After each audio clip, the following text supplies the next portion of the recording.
So what's going on here? Does the name Curtis Jackson mean anything to you, Charles? More commonly known as who? Oh, 50 Cent.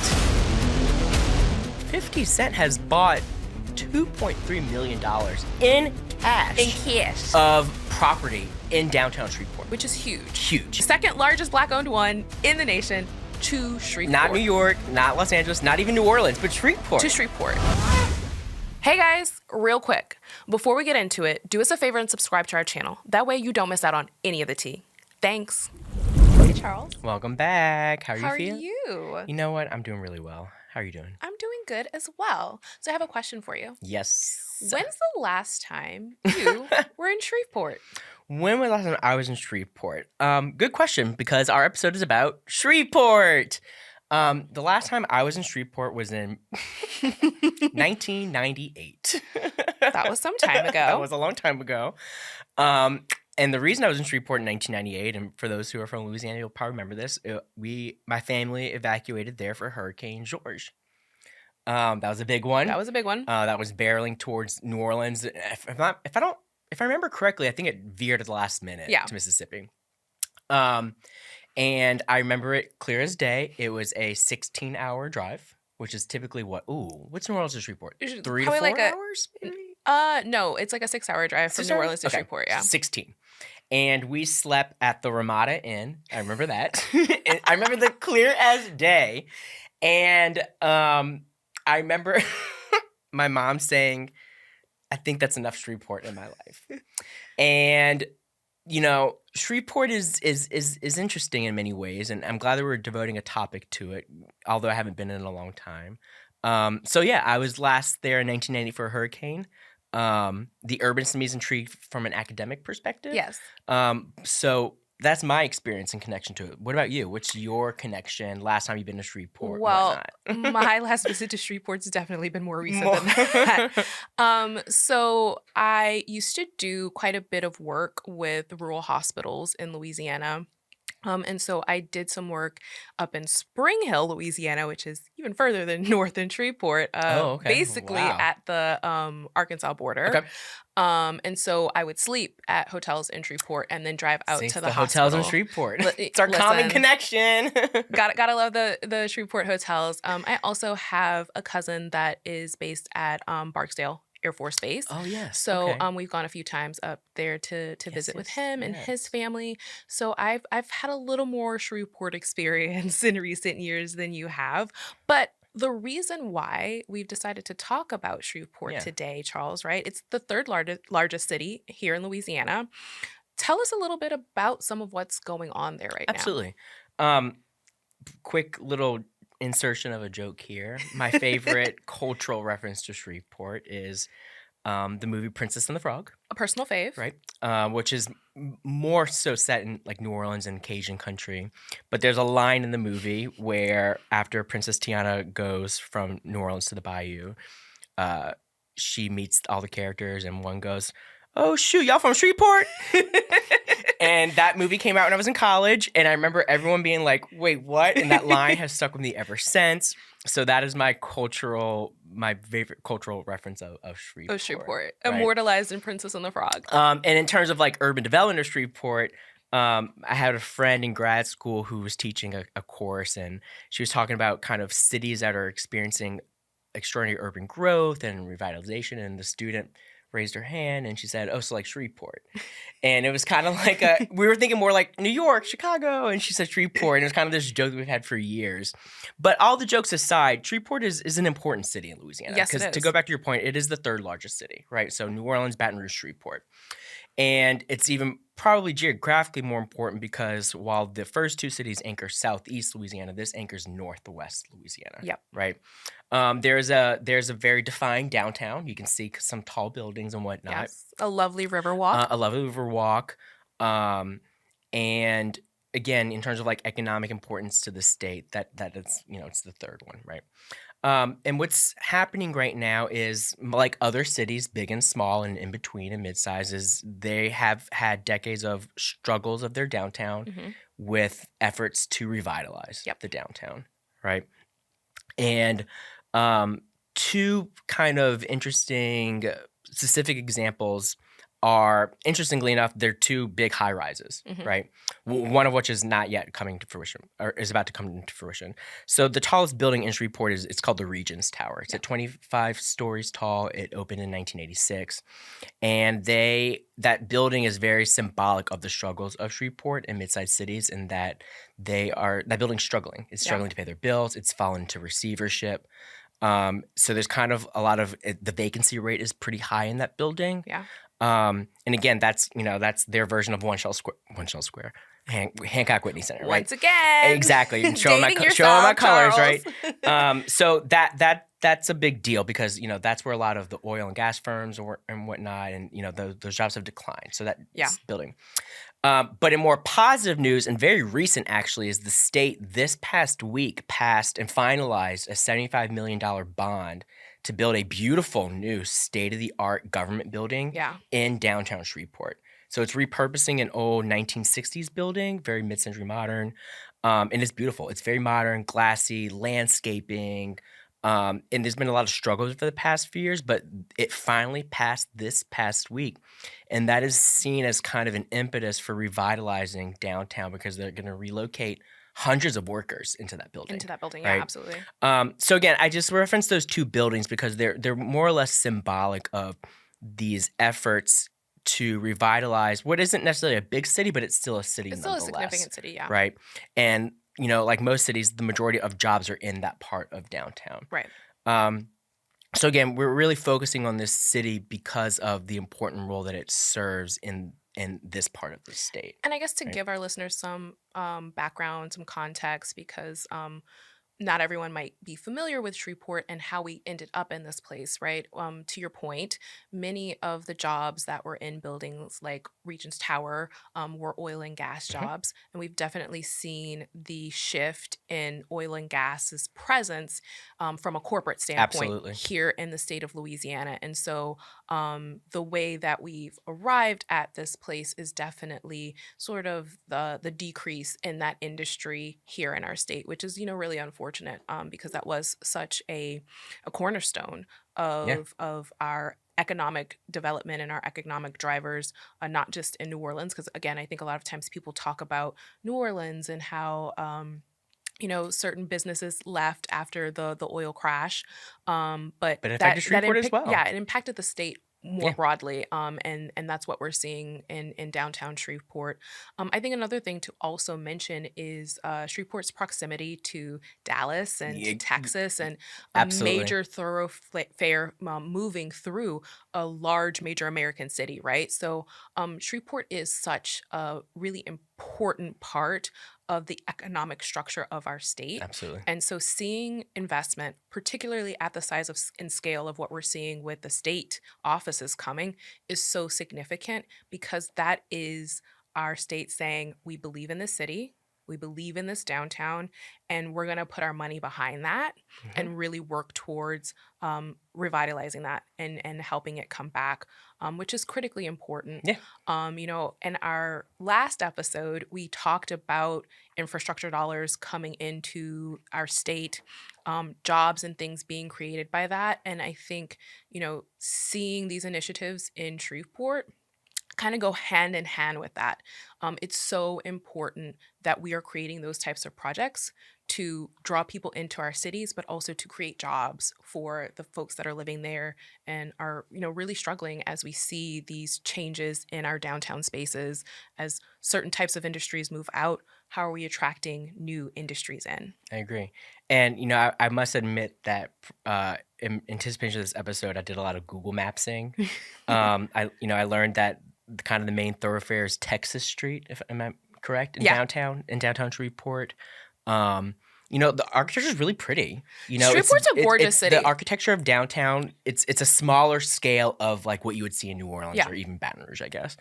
And I, as an urbanist, I'm excited to see these efforts to revitalize that. Right? Because as we talked about in our previous episode, and kind of an ongoing theme in our podcast, it is to the betterment for all of us to realize that we are all in this together in this state. Absolutely. And this division between North and South and New Orleans and Shreveport, that doesn't do any good, right? So it is important and integral to understand that our third largest city also experience, and it's also kind of a distribution, right? We Right. can't concentrate everything in just Southeast one Louisiana. area, That right. doesn't do any good. Yeah. So it's important that this anchor in Northwest Louisiana receives some love and attention, right? Absolutely. And then also the, kind of not even from the economic perspective, but it has this river that kind of goes through the city, and playing on the amenities of that, like this revitalization that we're seeing on waterfronts in cities across America. Shreveport has the opportunity to capitalize on that as well. Especially because there is already so much of that infrastructure existing Yes. there, right? There was a beautiful and vibrant downtown in Shreveport. Just because some of the people and businesses have left, like the infrastructure is still there. I kind of mentioned it, that they have a river walk, like there is so much of that that already exists that I think it's really important that people are aware of, that they can go and visit, that you can capitalize on that. And those things that will, I think, start to see more foot traffic and start to see more activity again as we start to see things like state offices coming. I'm glad you said that. The foot traffic thing, and side note, we're seeing a lot of discussion in Lafayette too. Yeah. These smaller cities in Louisiana, to not have their downtowns be 9 to 5, but to be a full. Yeah. And Shreveport is also embarking on this, right? So in preparing for this episode, there's been quite a few conversion of buildings into housing. Yeah. Both affordable and, kind of appealing to like people. A little more luxurious. That urban loft type of living. And the renovations are beautiful, right? And again, it's important for you to understand that you want that foot traffic, right? That deadness of outside 9 to 5 is not good. It doesn't work. So to create this 24/7 vitality is awesome. And a benefit of Shreveport is it's compact and small. Yes. Right? Yeah. So you can create the conditions of what you create a walkable, livable, thriving city. And these small things, while they're small, it all comes to the aggregate, right? So the state building and the housing and all this comes together. This has the potential to really kind of bring this city up to what it could be, right? And I'm rooting for it. I'm rooting for it. It needs to succeed because it'll succeed and benefit all the state. It benefits this state as a whole. Yeah, and to see some of these waves of urban change that, again, I think we sometimes think it's happening in bigger cities or it's happening elsewhere or out there. It's happening right here, and it's happening in places that I don't think we talk about enough. So as we discuss some exciting projects happening in Shreveport, I think something really worth mentioning is a certain someone who's bought quite a bit of property. You know what? And does the name Curtis Jackson mean anything to you, Charles? More commonly known as who? Oh, 50 Cent.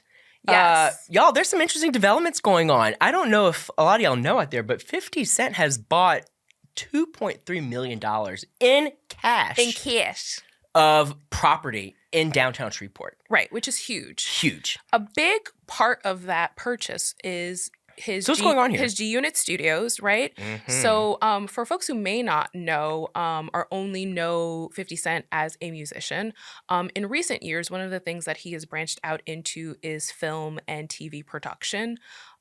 He actually has, the Power universe that I think is probably up to 5 different series now at this point. Wow. Yeah, I think a lot of people don't realize how, what started as like one show, Power, is now, I think, at least 4 or 5 shows, some of which are still in production, some of which have, wrapped up. He also has another series, BMF, on the Starz Network. He has signed a development deal with Fox. And so in this purchase for space for his G-Unit Studios, he now owns the second largest Black-owned production studio in the country. The only one that is bigger is Mr. Tyler Perry out of Atlanta. And if anybody knows about what Tyler has built in Atlanta, it's huge. And it is not just, about the buildings, right? It's about the whole ecosystem of production. It is the construction work that went into building out these spaces. It is maintenance people. It is drivers. It is employees that are working there in administrative roles, in addition to the creative jobs that it's created, right? Actors and writers and, people that are doing costuming and makeup and all of the things that go into production. And 50 Cent is bringing that to Shreveport, the second largest Black-owned one in the nation, to Not New Shreveport. York, not Los Angeles, not even New Orleans, but Shreveport. To Shreveport. Right? That's so fascinating. Someone with, And they're excited, make no mistake. I mean, yeah. the excitement in that city right now of like, whoa, what's going on What here this can mean is for the city. palpable. And What it can mean for the city, and again, what it can mean for for the the state state. more broadly, right?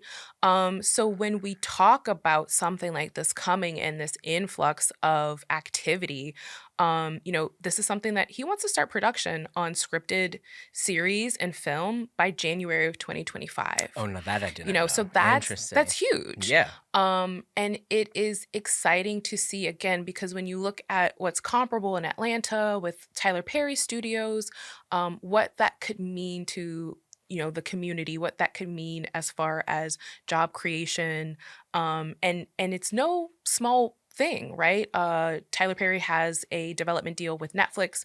We've seen now, I think it feels like every week he's got some new movie or series dropping. So to consider that 50 Cent has a deal with Fox to start to provide content, what does that mean as far as ramping up of production and how much more we're going to see in the way of film and television coming out of our state? So it's a really, really exciting endeavor. You know what else is also interesting is part of his plan is not just this economic investment in the film industry, but he also has been very explicit. He wants to build housing. Yeah. Yeah. Again, he wants to create a thriving, mixed use development, if you will. Right. It's about the full ecosystem of Shreveport. Yeah, he's talked about investing in building additional nightlife, building Yeah, housing. that too. So it is very He interesting. hosted that big to event see. a few weeks ago. Yeah, it's very, very interesting to see this focus and significant dollars and investments in the city. I think sometimes you go, well, why Shreveport? You know what? I was going to ask that. I really, as we're talking about this and as people are listening to this, I think it does beg the question of why Shreveport? What's his connection to it? What's going on here? So, I mean, my personal opinion, I think specifically with regards to G Unit Studios, we do know that we have some different tax breaks and things for film and TV production here in the state of Louisiana that makes our state attractive for that sort of work. The reality is in Shreveport, because of some of what we've already discussed in our episode around, some of that depression in downtown, the high vacancy, I think it was probably really inexpensive to buy and build Economics at the scale 101. that he's looking at. So he has signed a long-term lease with the city of Shreveport. So this is not necessarily property he's bought for the G Unit Studios aspect of this. It is a lease with the city, which I think benefits both parties. And I think this was an opportunity to do something at a really large scale at a price that in a New Orleans or a Baton Rouge would have been significantly You're very more. right on that. So it's that win-win. You get the advantages of being in Louisiana for film production for those tax breaks, and you get it at a price that you wouldn't necessarily get in one of the cities in southern part of the state, but you're still getting that value of Louisiana. I would say the other piece of this, some of the other property he's purchased, is probably really just a smart investment. In addition to some of what he's discussed around those initiatives, around housing, around dining and now nightlife, the reality is Shreveport is going to come back. Okay, so I was actually Shreveport's gonna come back. actually going to ask you that. Like, this cool. Do you think this will be transformative for Shreveport? Or are we getting a little too ahead of ourselves? I don't necessarily think just what 50 Cent is doing singularly, but I think overall, the level of investment we are starting to see, the light that is being shown on to the city of Shreveport, it's going to make people start to look at and think differently about that city. We have other little things that are happening in other pockets of northern Louisiana. We recently got a minor league hockey team in Monroe. Yeah, I saw that. So as things and activities start to kind of inch further north in the state, Shreveport is that anchor city. Shreveport is where there is a regional airport. Shreveport, again, is that major thoroughfare connecting to Texas. I think that this city is definitely going to rise again, and you're seeing some investment in getting in on the ground level, right? That as those property values do rise, as businesses do want to come and move into downtown Shreveport, that you're there on the ground level to take advantage of it. So I want to piggyback with that. There's two interesting things you made me think about. Um, Shreveport also has um, a thriving like gambling casino Yeah, industry, which yeah, brings in a ton of people from Texas, Arkansas, Oklahoma, Mississippi, whatever. yeah. Um, and I think, in fact, they're building like a new one that might. I think I saw this morning they're hiring like, a new hotel or Yeah. casino.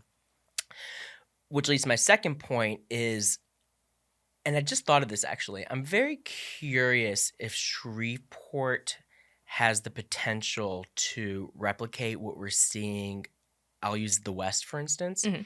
of we've seen over the past 5 years, a little pre-pandemic, but really post-pandemic, of people leaving the big cities in California for these mid-sized cities Yeah. in the states adjacent to California. So to connect that to Shreveport, I wonder if Shreveport has a possibility to get in on that and kind of draw people from the other big cities when it gets maybe too expensive in Dallas. Yeah, I don't know. I'm absolutely posing that out there. I no, just thought of that. I'm curious. What do I you think about that? absolutely I think we're still These a little mid-size. further out Yeah, I from agree. We're not there yet. Louisiana having that experience. And obviously there are some factors in Texas that has made it attractive for people to relocate there. But especially I think like in Austin and that Ooh, area, see, that'd be that like interesting. Travis County area of Yeah. Texas and the growth that you've seen there. I don't see a reason why not just Shreveport, but other communities in Louisiana, like Lake Charles, like Lafayette, couldn't also start to attract some of that, right? These are cities that have a lot of things that people want, right? There's again the casinos, which even if you're not a gambler, many times casinos attract different music artists and events Yep. that people enjoy going to. So even if you're not there for the gambling, you're going for the restaurants, you're going for the entertainment. You have arenas where you're getting, not necessarily huge concerts, but certain artists that people really enjoy, really like, are coming to these cities to perform.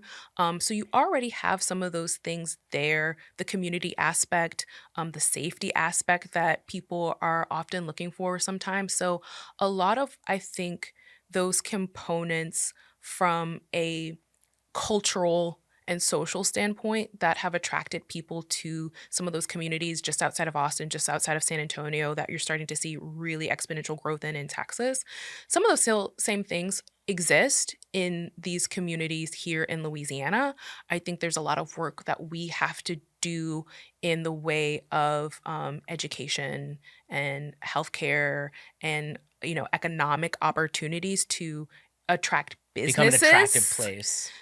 because Yeah. it's businesses coming that have led to a great deal of that, right? Right. Like Austin had its boom because of tech kind of going there. Yeah. And a lot of infrastructure got created around tech people moving there. And then other people that were outside of tech went, oh, Austin's a great place to live, or just outside of Austin's a great place to live. And they've migrated there. Maybe something like G Unit Studios can be an anchor point for something like that There to happen on a smaller scale in Shreveport. But absolutely, those are the kinds of things that I hope to I do see too. and really think we have so many of the right ingredients to actually see Yes. Great way to happen put it. here in Louisiana. If I recall, there are other film studios up in Shreveport, I think, right?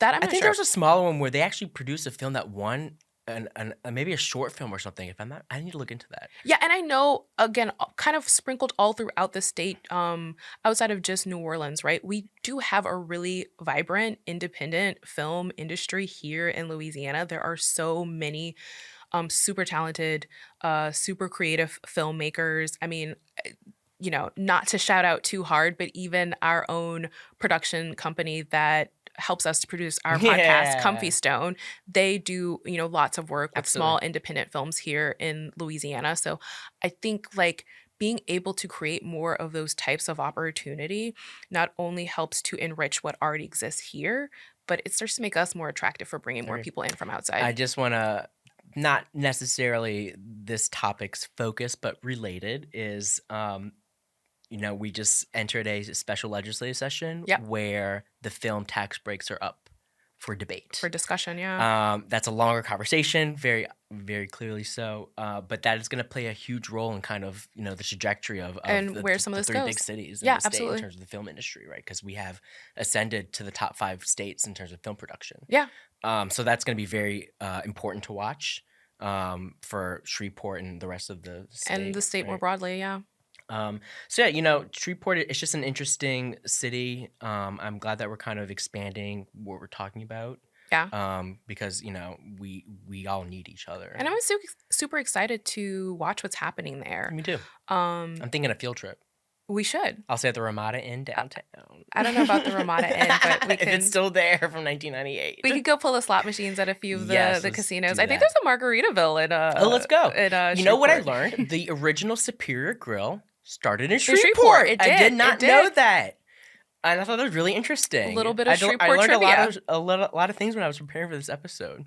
So what are your final thoughts on how we understand Shreveport's role in the state? And I think it is really Shreveport's time to shine. Shreveport's time to shine. We talk a lot about New Orleans. We talk a lot about Baton Rouge for obvious reasons. Yeah. You're right. But I think it's really time to Spread focus that wings. light a little further north, right? And really look towards what can be happening in other parts of our state. Those exciting things that are happening that don't get talked about enough. Excellent. A lot of what we've discussed today is stuff that we really had to reach to other resources. A lot of our local papers here in the New Orleans area weren't really talking about these things, and I think it's really important to have that broad Louisiana discussion, and so as much as we can shine a light on things happening all across the state, I think is really important. I really encourage our listeners to kind of keep an eye on what's going on there. Because again, it's not just an opportunity for Shreveport. It's really going to, I think, have a broader impact across our state, and is really something exciting to be looking forward to and to be proud of. Yeah, I like that, to be proud of. We should be proud of it. Yeah. Right. And, in our previous episodes, I think what we're doing is we're pointing out that there are good things happening. Yeah. We've been so disillusioned by all the bad things. And I think it's critical to say, no, there's actually what are the things we should be championing and cheering about? To bring that to light. So this will definitely be a topic that we'll continue following. Yeah, right? well, we're going to keep the folks up to date on what's happening at GU Unit Studios and in Shreveport more broadly. Great topic. And like to be continued, right? Yeah. So see you in Shreveport. See you in Shreveport. Let's go. See you later. Thanks, Charles. Thank you for tuning in to this week's episode of Pelican Briefs. If you haven't already, go ahead and hit that subscribe button. If you are loving the show, you can help us keep the conversation going by supporting us on Patreon. Your contribution on Patreon ensures we can continue producing quality content you love. Click the link in the description to become a patron today. Until next time, this is Pelican Briefs.